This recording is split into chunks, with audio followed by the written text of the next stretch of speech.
Meu nome é Ulisses Mattioli Sabará e eu nasci em São Paulo em dezembro de 1958, dia 19 de dezembro de 1958.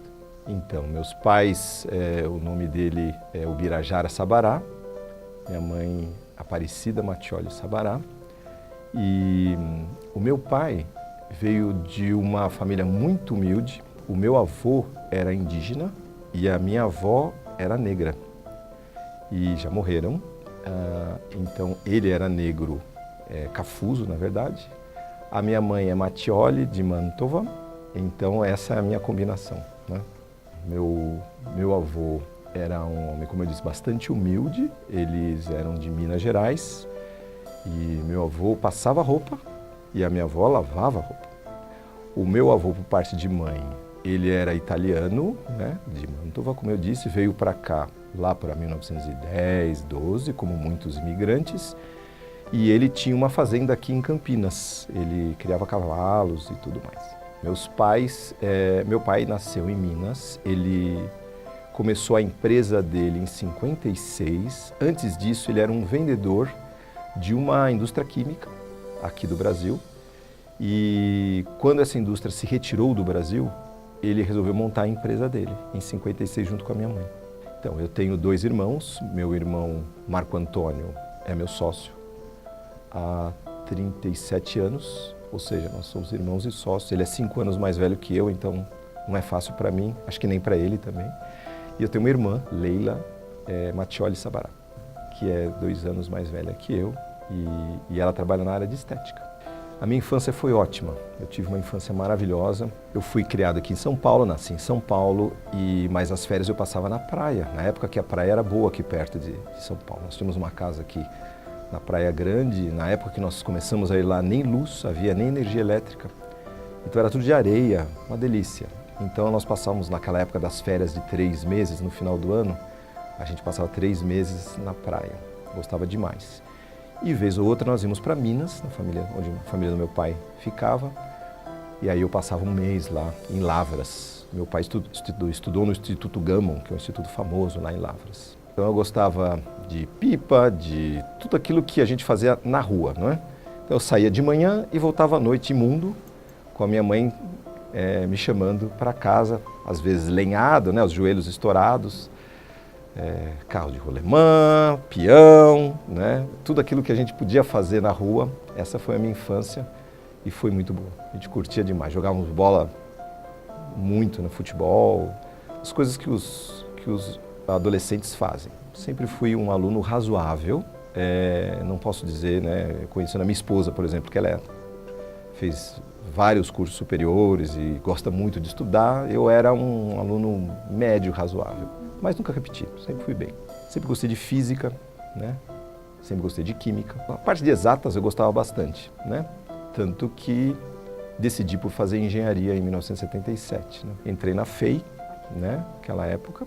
Então, meu pai tinha uma empresa que ele montou em 56 e a dúvida era, bom, trabalhar com meu pai ou não trabalhar com meu pai? Eu não tinha ideia, meu pai morreu muito cedo. Meu pai morreu, ele tinha 51 anos, em 78. Eu estava no 3º ano da faculdade de engenharia quando ele morreu na semana de provas. Inclusive, eu tive que sair da FEI, prestar vestibular de novo e entrar no Oswaldo Cruz à noite, para poder trabalhar de dia e estudar à noite. Então, foi bem complicada essa situação para nós. E a nossa empresa não estava totalmente consolidada. Meu pai não era uma pessoa que repartia as informações com os filhos, né? Ele já não morava em casa há um tempo. E então, sempre tinha aquela dúvida. Eu queria ser aviador, né? Ou queria ser engenheiro para trabalhar nos negócios do meu pai. Só que mal sabia eu que eu ia trabalhar nos negócios dele, mas sem ele. Na verdade, eu trabalho desde os 14 anos, né? As minhas férias, a partir dos 14 anos, era trabalhar. Isto é meio que uma lei em casa. Eu ia trabalhar na empresa dele como office boy e faz tudo lá, né?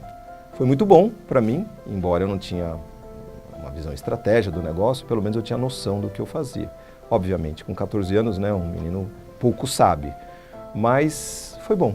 Eu acho que foi bom, a gente acabou aprendendo, eu devo ao meu pai muita coisa. Porque com 19 anos, meu pai faleceu, eu tinha 19 anos. Então, né, não foi bem uma decisão, nós tivemos que assumir a empresa do meu pai foi em 78, a primeira crise do petróleo. Então, no nosso segmento, na época, era de tratamento d'água e houve um problema geral na indústria química, de desgargalamento de setores químicos, e nós pegamos isso. E o mercado internacional também com várias dificuldades, eu sei que a gente passou um aperto muito grande. Nós tínhamos um excelente mercado, mas o mercado estava em crise, né? O nosso fornecedor estava com dificuldade, estava fazendo um desgargalamento da fábrica, então a gente não tinha produto. Então tinha cliente, mas não tinha produto para vender. Bom, aí começamos a buscar alternativas desesperadamente, né? E foi muito bom, se a gente for olhar novamente esses caminhos, né, estranhos, porque a gente começou a desenvolver mercados alternativos, né? Porque quando se pensa em tratamento d'água, produtos para tratamento d'água, você pensa em cloro, você pensa em água, tratamento, mas o cloro ele pode ser usado para uma série de coisas. Então, nessa época, a década de 80, né, eu conheci a minha esposa na FEI, Maria Aparecida, conhecida como Sidoca, que é o nome que ela gosta que é Chame, e eu a conheci na faculdade de engenharia, ela sempre estudou, né, nós saímos juntos da engenharia, ela entrou em biologia na USP, depois ela fez nutrição na USP, parou de trabalhar por causa dos filhos, aí depois voltou, fez letras, pós, mestrado, agora está estudando, fazendo GV. Então, começamos a namorar em 79, eu a conheci um mês antes do meu pai falecer. Meu pai morreu em novembro de 78 e eu a conheci em outubro. E aí ficamos muito amigos, né? Saímos da faculdade juntos e continuamos amigos. Ela foi para a USP Ribeirão, depois veio para São Paulo e, né, acabou rolando, né? E também eu com ela nós trabalhamos com trabalhos sociais na periferia de São Paulo. Eu sempre trabalhei nessa área social, né? Acabamos desenvolvendo um trabalho na periferia com um grupo de nordestinos que veio para cá buscar emprego. Então a gente acabou se envolvendo com eles, eles eram do sul do Piauí e agora muitos já são, os que estão lá já são filhos destes, né? E nós temos trabalhos sociais como uma fundação que eu tenho, a nossa empresa, até hoje lá, né? Que estão crescendo, inclusive, um trabalho bacana que a gente faz ali na região. A gente casou, a gente queria ter filho rápido e teve, né? Eu fui muito ligeiro, em um mês ela estava grávida. E aí nós tivemos 3 seguidos. Uma escadinha de 3 meninos em 1 ano e 3 meses, a diferença de cada um. O mais velho chama-se Felipe, o do meio é o Samuel e o mais novo chama-se André. Então, aí a gente já estava saindo desse tempo de dificuldade da Beraca, graças a Deus. A gente descobriu um novo fornecedor de produto, desenvolveu, que era no Rio de Janeiro, mas ele nos atendia. Depois descobrimos um outro em São Caetano. E assim foi, nós começamos a ganhar um novo corpo na empresa. Quando chegou em 89, por uma série de fatores do mercado, a gente falou, nós vamos ter que diversificar, né? Nós temos o nosso negócio, graças a Deus tiramos a cabeça fora da água, estamos bem, mas dependemos muito de um negócio só. Aí surgiu uma viagem para a gente fazer para a Europa, através da Fiesp, e a gente foi num grupo de empresários. Este tempo era um tempo complicado, porque o Brasil era muito fechado, né? Assim, a gente não tinha relações internacionais fortes, e os países com os quais conversávamos tinham desconfiança de que alguma coisa pudesse sair. E de fato, fizemos uma ótima viagem, foi a minha primeira viagem internacional de negócios. Fomos para a Espanha, fomos para a Itália, fomos para a Suíça. E lá fizemos reuniões, mas de prático mesmo foi a viagem, né? E contatos com o grupo que foi. E aí, o casal que liderava o grupo, que era da Fiesp, ao voltar para São Paulo, se candidatou e foi eleito presidente da Câmara do Comércio Brasil-México, que estava sendo formada. E aí tem uma história bem curiosa, né? Porque neste meio tempo, uma pessoa do meu círculo de amizade me chamou para uma reunião, né? E essa reunião ele queria me apresentar um produto revolucionário. Como a gente fazia um trabalho social no Piauí, ele me apresentou a jojoba. Jojoba é um arbusto originário do deserto de Sonora, do México, e que a Universidade do Ceará estava fazendo experimentos no Piauí. Então, esta pessoa falou para mim, olha, vamos plantar jojoba lá, jojoba é tudo isso aqui, é um produtaço, o preço dela $200 o galão, internacional, vai dar muito dinheiro. como você já tem as pessoas que podem plantar, a gente entra com a ideia e você entra com o suporte que você pode dar para eles lá. E eu perguntei, né, assim, e quem vai para o Piauí tomar conta? Ninguém. Ok, eu também não vou, então não vai dar, né, porque a gente... E também eu queria conhecer um pouco melhor disso, né, era um produto novo. Mas, depois dessa informação, aquele casal que tinha nos levado para a Europa montou uma viagem para o México, que é o que eles sabiam fazer bem, viagens internacionais de negócios. E na hora de preencher os assuntos, eu botei lá jojoba. Por que não, né? Fomos nessa viagem. Foi uma viagem muito interessante, muito boa. E lá havia um contato de jojoba. Nós tínhamos ido para tratamento d'água, as nossas especialidades, mas jojoba. E sentou-se diante de mim um senhor da Comissão Nacional de Zonas Áridas, que é uma SUDENE lá do México, com o intuito de manter a população lá na fronteira do México e evitar o êxodo para a capital, México, que vocês sabem que é superpovoada. Bom, e aí ele me falou, então vamos fazer o seguinte, você pensou na jojoba, nós temos os camponeses, né, os campesinos que plantam, e você garante a colheita e nós garantimos um financiamento para você e você é o fiador. Tudo bem? Passados alguns meses, me liga esse empresário mexicano e falou, estou indo para o Brasil em julho e eu gostaria de passar aí. Eu falei, que semana que você vem? Semana tal. Eu falei, eu vou estar na Argentina por um evento lá.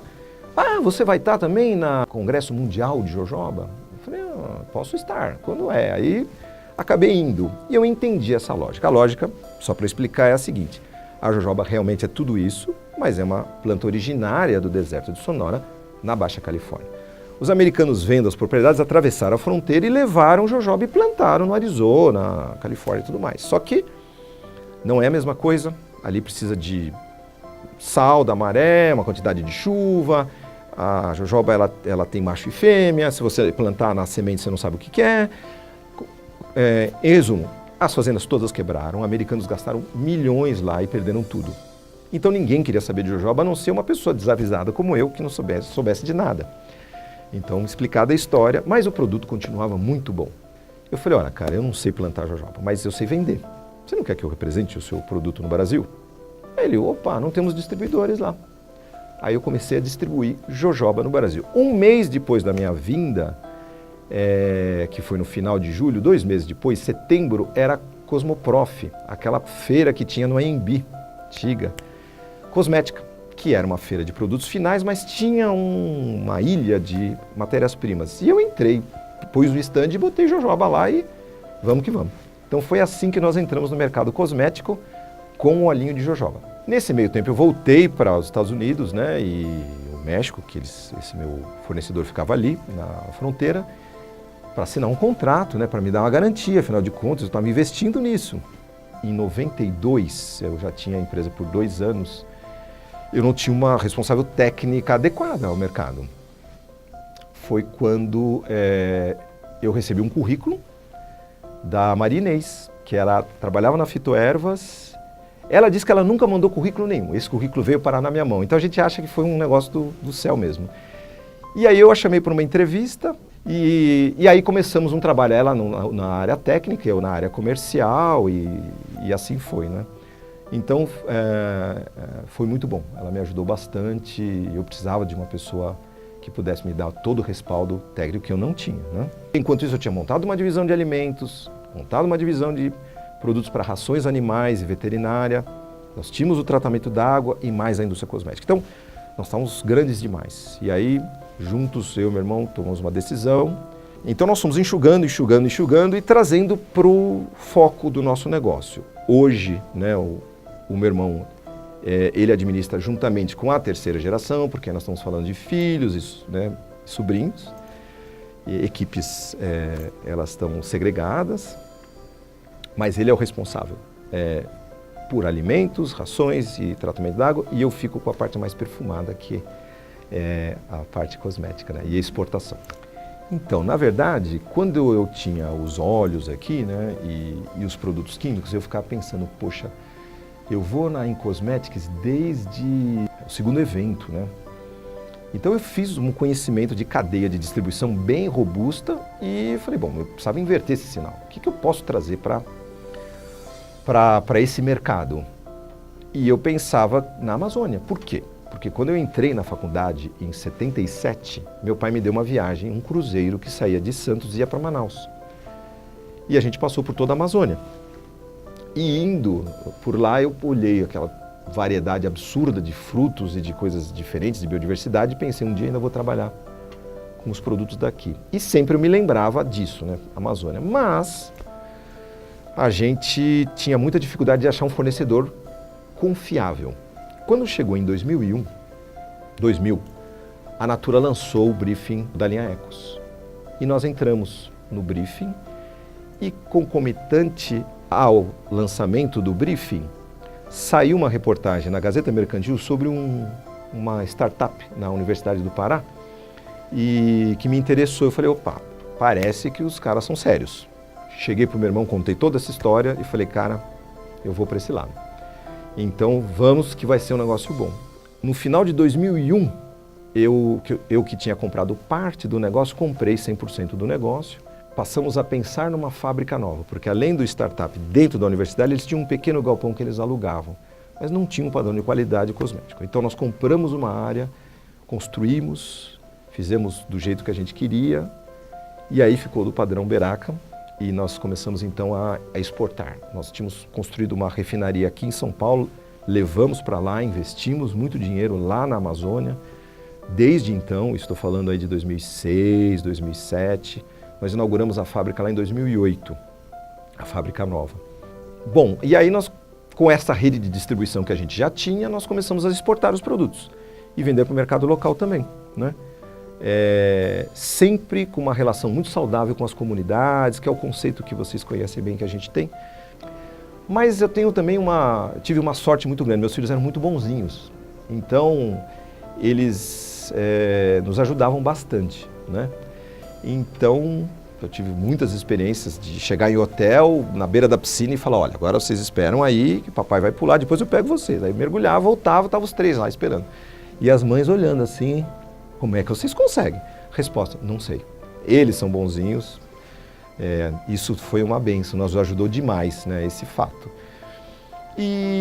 Mas sempre viajamos muito, né, para fora do Brasil ou para o Nordeste, enquanto eu montava aquelas filiais do Nordeste. Lembra que eu falei que eu estava lá até quando eu comecei com o negócio cosmético? E a tal da cumplicidade, né, que eu tenho com a minha esposa até hoje. Nós vamos fazer 33 anos de casado agora, este ano, né? Com a vantagem de nós estarmos enxutos, novinhos, né? E eles criados. Então agora, já faz um tempo, a gente tem aproveitado bastante esse período gostoso em que os meninos estão bem encaminhados, embora também uma grande bênção, a gente viaja muito junto com eles também, o que também é uma coisa muito bacana, né?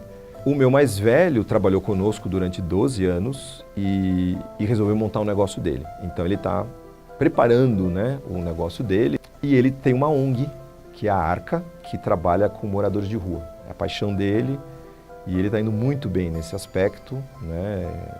Eles têm feito um trabalho maravilhoso, eles apoiam 80 moradores de rua e estão com um projeto de uma fazenda sustentável aqui, com permacultura, é show de bola.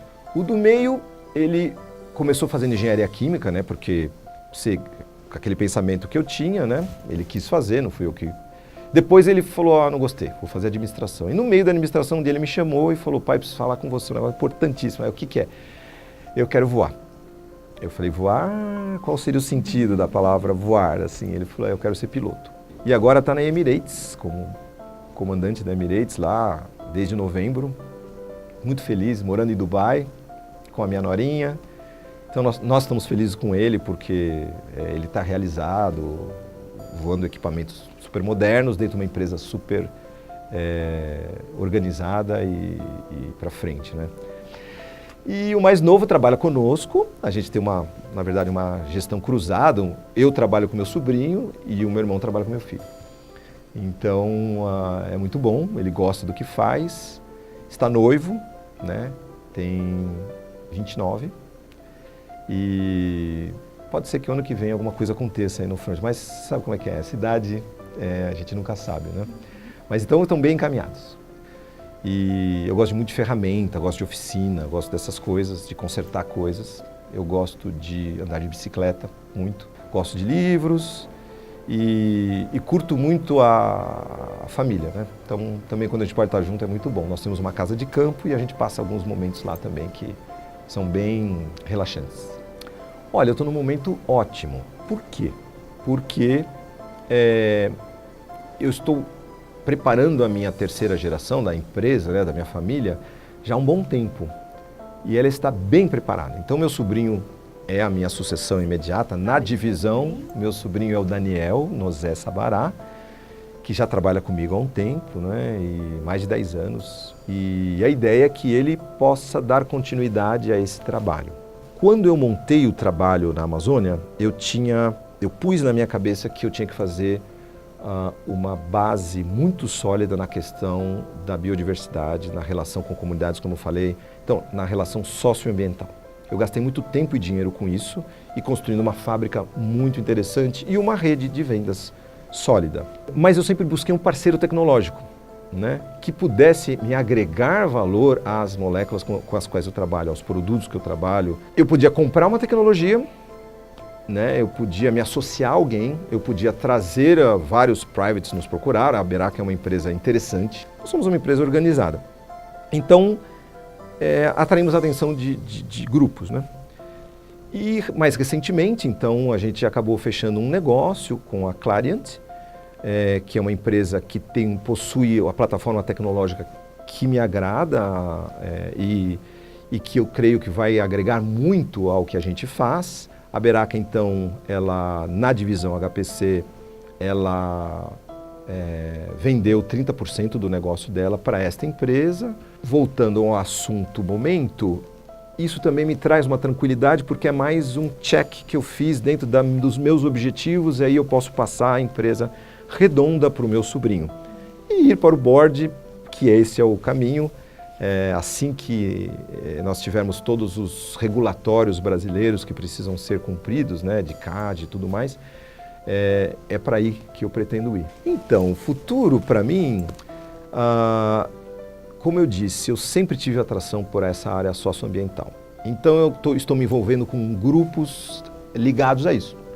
Então, faço parte recentemente do Pacto Global, que é um capítulo da ONU ligado ao setor privado, que tem em torno de 8.000 empresas no mundo, e ligados à área sustentabilidade e à área também de direitos humanos, direitos trabalhistas, anticorrupção e a questão ambiental. E como esse programa visa pequenas e médias empresas, eu sei bem a linguagem que eles querem ouvir. Então eu estou procurando trazer enriquecer, né, esse diálogo com eles. Então o que eu quero fazer, se Deus quiser, eu tiver saúde, é ir mais para essa área, né, ambiental, social, contribuir com o que eu aprendi, essas relações com comunidades, né, com o meio ambiente. E mais outros grupos que eu tenho feito parte, no GIF, que é o grupo de institutos e fundações empresariais, eu faço parte do grupo de fundações familiares, né? Aí você está falando do Instituto Ayrton Senna, você tem a Fundação do Banco Itaú, da Camargo Correia, são institutos e fundações muito organizadas e que investem muitos recursos na área socioambiental. Bom, mas então, resumindo, eu pretendo, se possível, estar mais dedicado a esse tipo de atividade. Obviamente eu sou sócio do meu irmão, continuo, a empresa continua andando e nós vamos ter as nossas reuniões de board e tudo mais, mas pessoalmente eu pretendo ir para esse lado.